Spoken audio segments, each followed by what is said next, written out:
genocide and killing of my people. Our sovereignty was never recognised. Our country was stolen. You're walking on stolen Aboriginal land. Why would you celebrate that? There's no reason to celebrate. When you want to change the date, whatever you want to do, like I consider I'm an Australian like the rest of Australia. I'd like to see a day that we could all celebrate together. Because that's my preference. So this is not the day, and I've protested against this day for 30 years.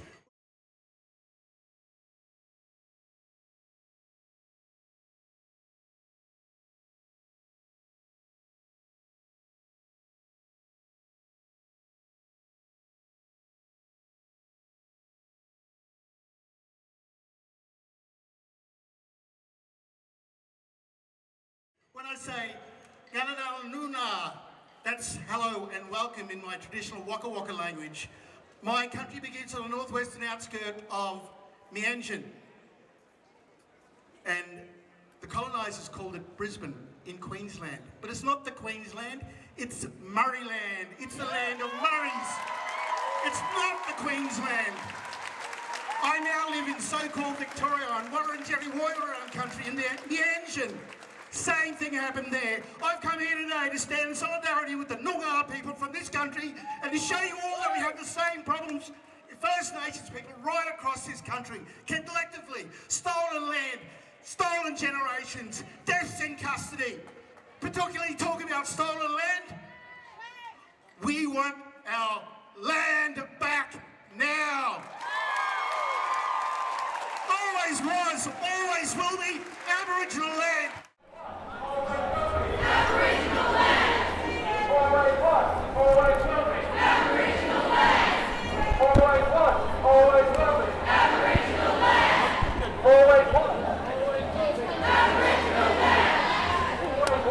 always will be. Aboriginal land. Always was, always will be. Aboriginal land. Always was, always will be.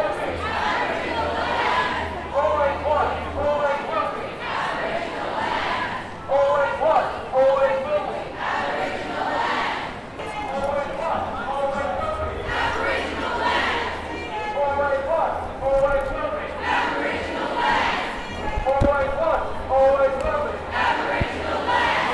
Always was, always will be. Aboriginal land. You know, when we're talking about, you know, nature, when we're talking about it, okay, well, you know, this is my country. Well, that's not about, it's my country, therefore I can do what I want.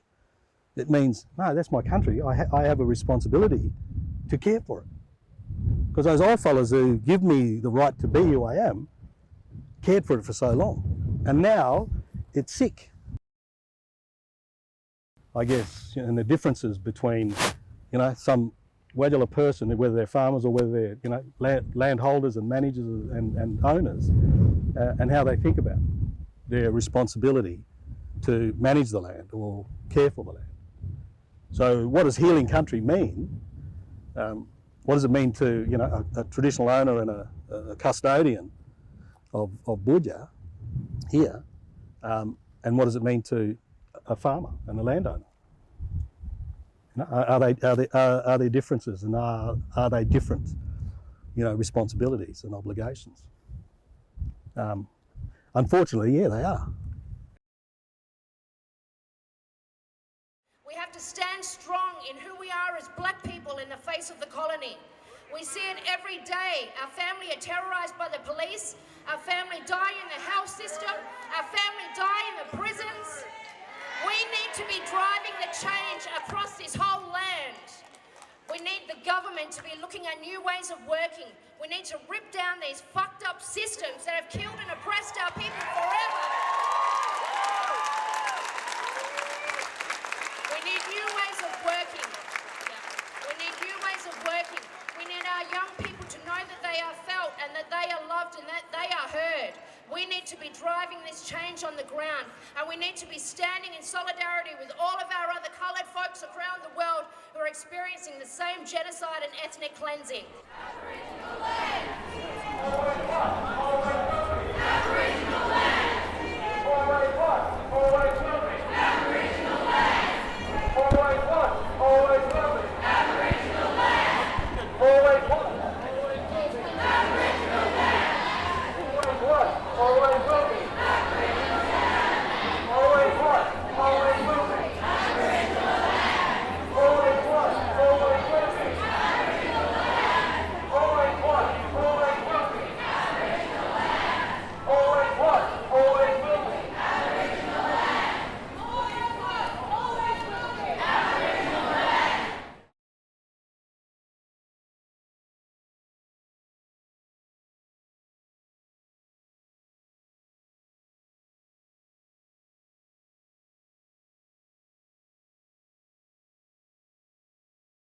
So my name's Oral McGuire. I'm a Noongar man from the southwest of WA, and we identify ourselves as First Nations people from this area that we're sitting on as Mangara Baladong Noongar. So we identify with and as being Mangart people. The Mangart tree is our sacred tree, the York Jam Acacia cuminata, and it's very prevalent and predominant out here in this area.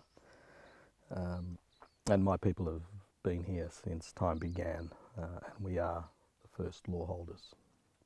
Yeah, Healing Countries is very much about a cultural responsibility that as First Nations people, as Indigenous people, as traditional owners, as custodians, all of the above places us in a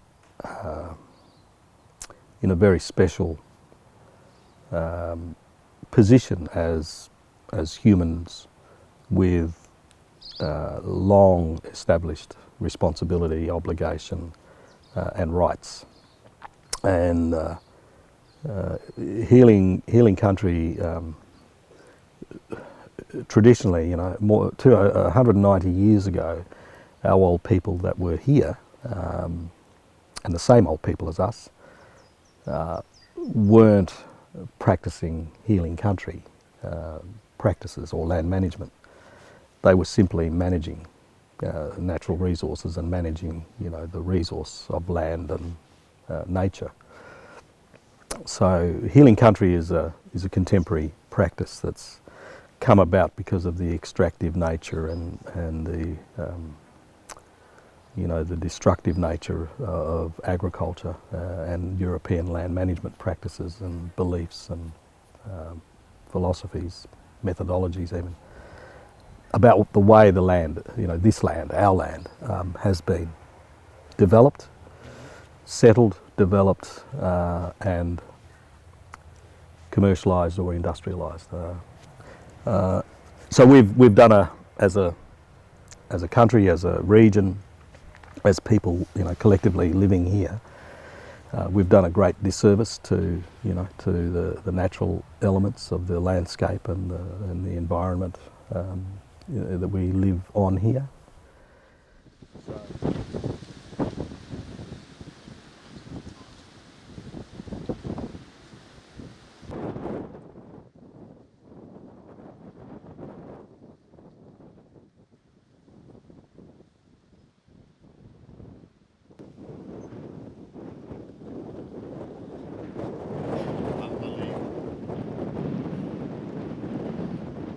That's all legal. It's all legal, eh? There's nothing legal. Because they've been planted, there's no restriction.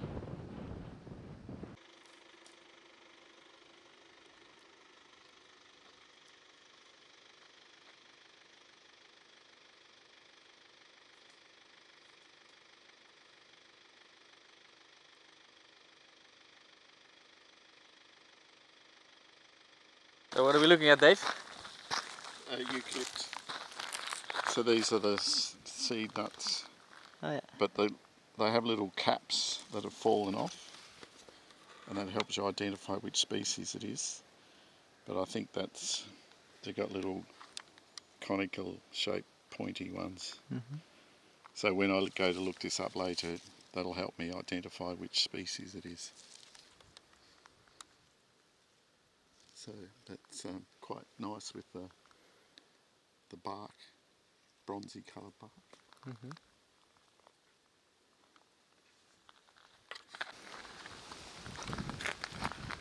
So quandongs have got the dimples, sandalwood's smooth seed, so you can always tell the difference.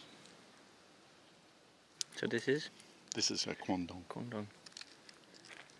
If I see a sandalwood, I'll yell out. But all sandalwood got removed from the Wheatbelt in the 1800s. It was Western Australia's largest export through York, and they just come through and they literally pulled out every sandalwood all the way to Kalgoorlie. to create fields or harvest No, to sell? harvest it, yeah. That was the biggest export. And now they're planting the sandalwood plantations, but it's in the dry land, it's very slow growing. So it's like 25, 30, 50 years before it's harvestable size.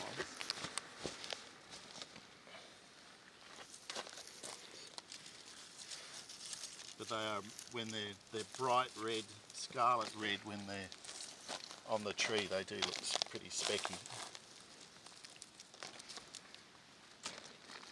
I think emus would have been the main source of the spreading.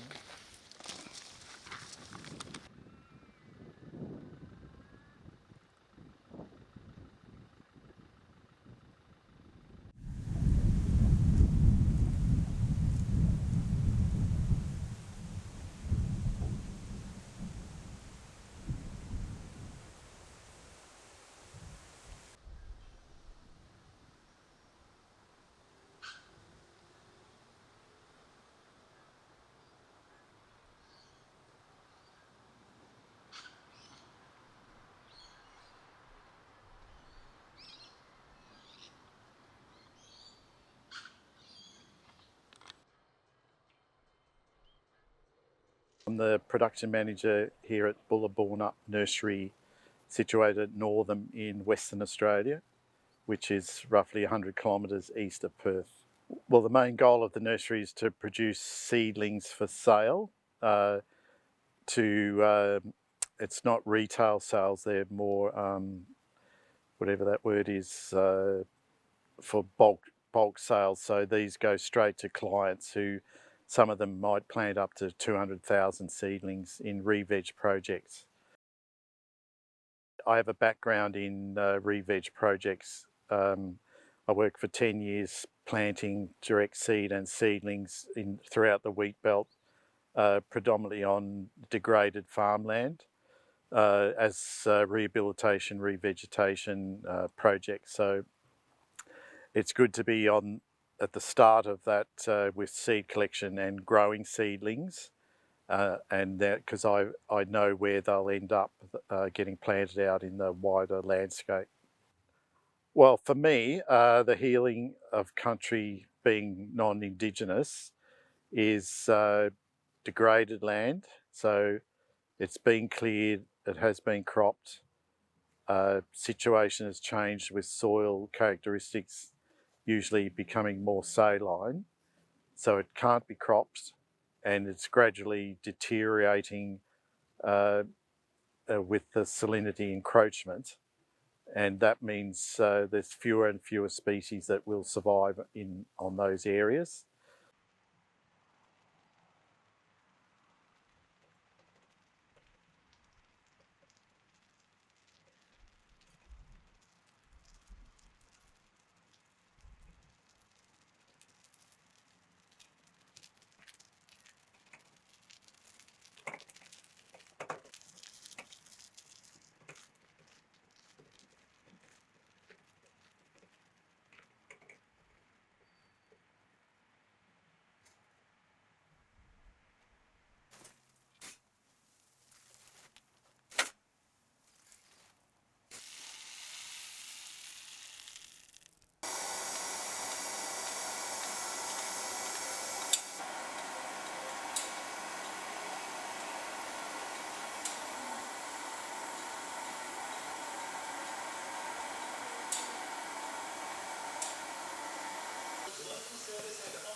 Plants here into different sizes to prepare them to go out for planting into the ground.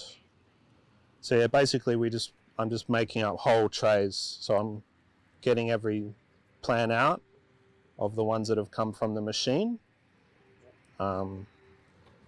So making up whole trays so that every cell has one plant in it of smalls and bigs.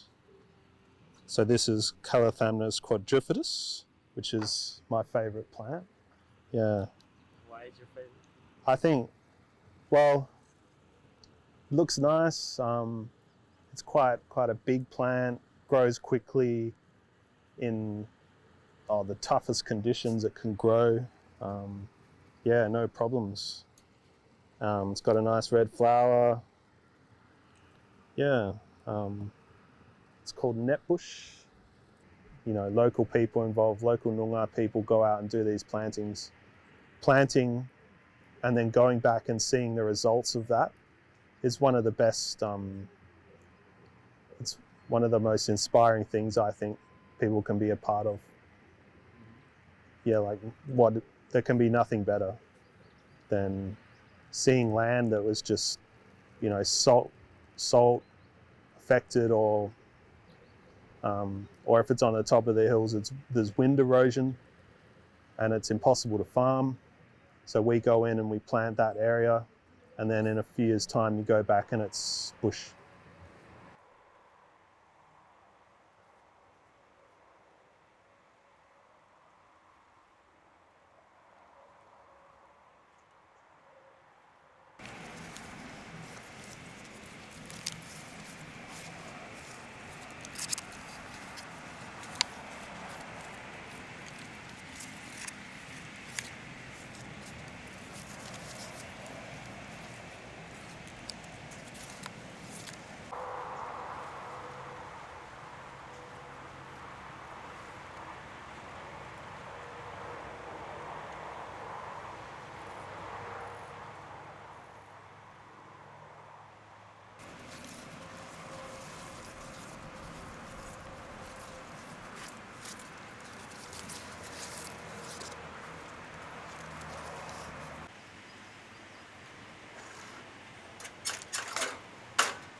As Aboriginal people, it's part of a bit of our obligation to do that, look after the country, care for it.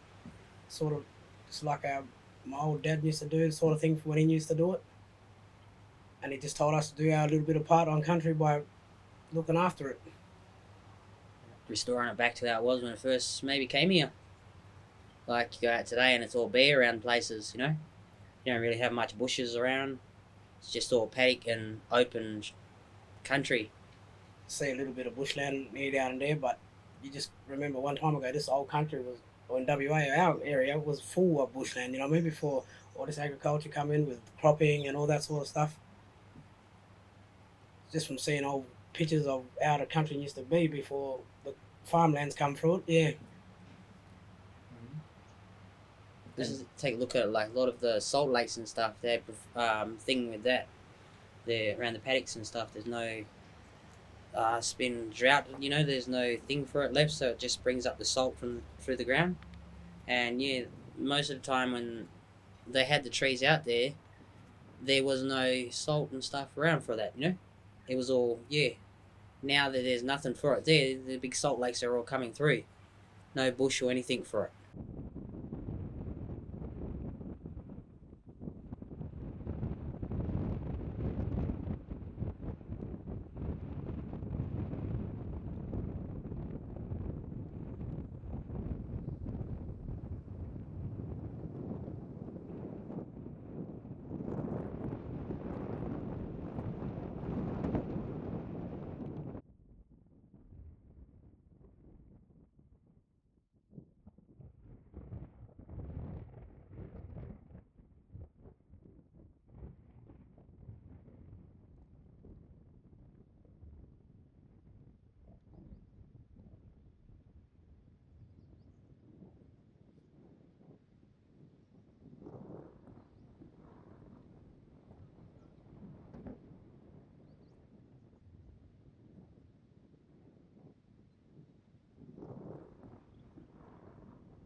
It's a bit of a spiritual thing, I think.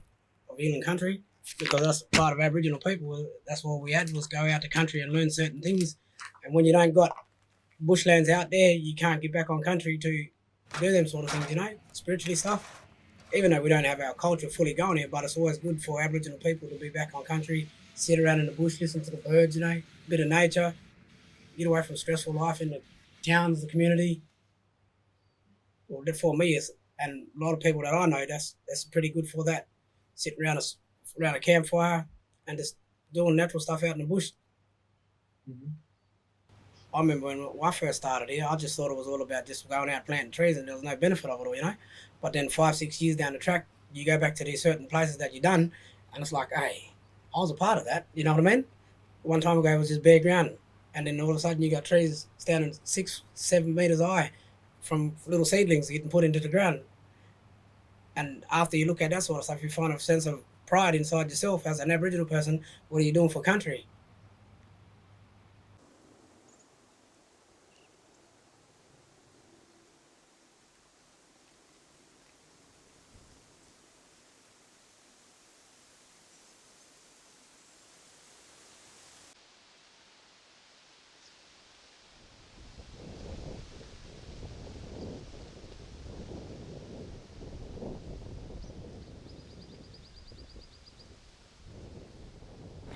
So if I give an example of scientists, I just need to respect the knowledge and what that scientist brings to the table. I don't need to know it all. I don't need to even understand it all. I just need to respect that they've got that under control. And then when we look at the Noongar side, or the cultural knowledge, I feel like it's the same thing. So it's not about asking a million questions to define and understand what that is, but respecting that we have certain knowledges, and that just understanding that and accepting it is okay. If we're comfortable in that space, and that's a bit about taking out ego, right? Because a lot of the time people just want to know. If you don't understand, you feel threatened, so you want to understand, and that's almost that science inquiry mind that happens. But if we can take that aside and then go, all right, now here's this middle ground, and where does this information bounce off each other or complement each other or make sense? Like that's the sweet spot of healing country.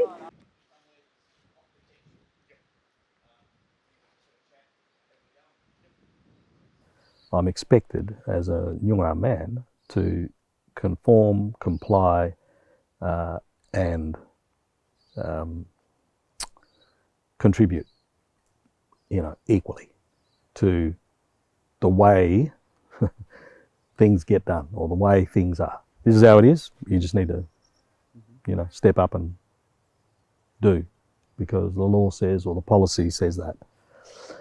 And more, as I enter into my elderly years, or more senior years, I become that becomes more and more repugnant to me.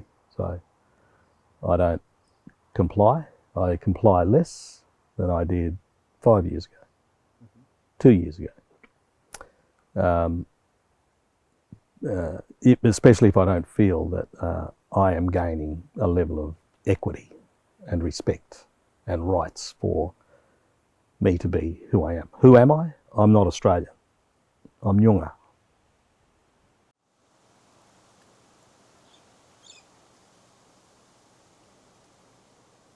I mean, I'm always on country, so I'll maybe I'll give a personal example around what that means or what that looks like.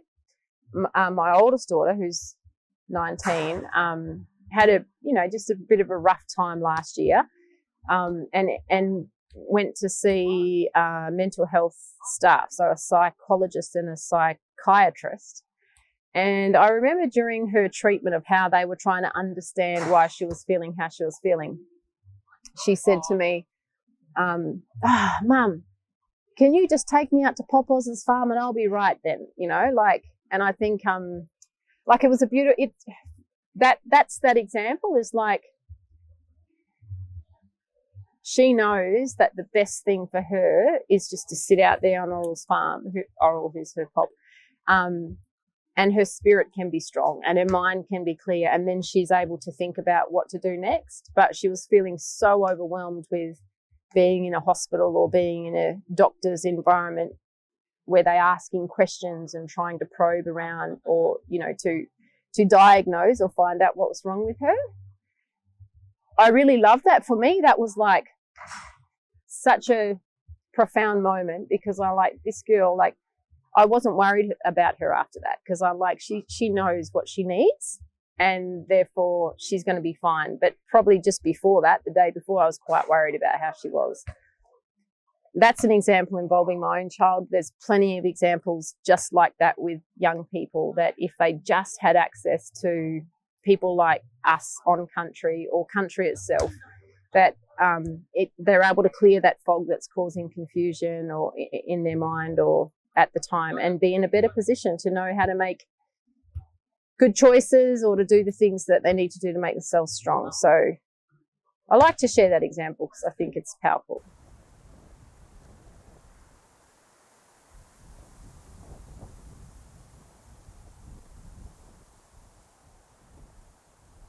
So healing country is very much, a statement made by Indigenous peoples, I think globally, but certainly here in Australia, that was a very much needed sense of responsibility to care for country again.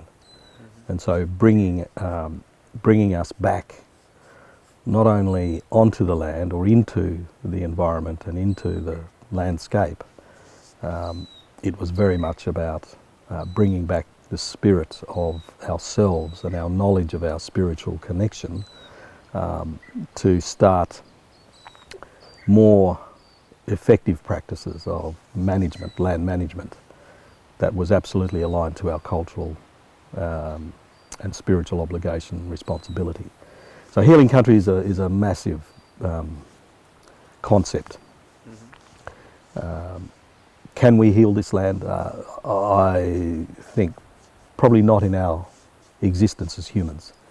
I think the final healing of the land will be done by the land itself. So healing country is as much about healing nature and the land and the natural resources on the land, but more importantly, it's actually about healing ourselves.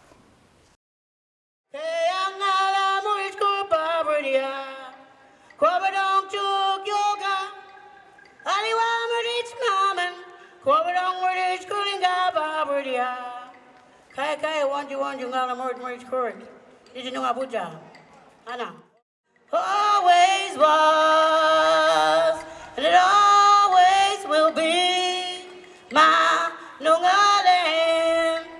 I've been here from the beginning, and I will be here until the end. I come from the dream time, and forever will descend. My ancient spirits of this land, they follow me as I roam the lands.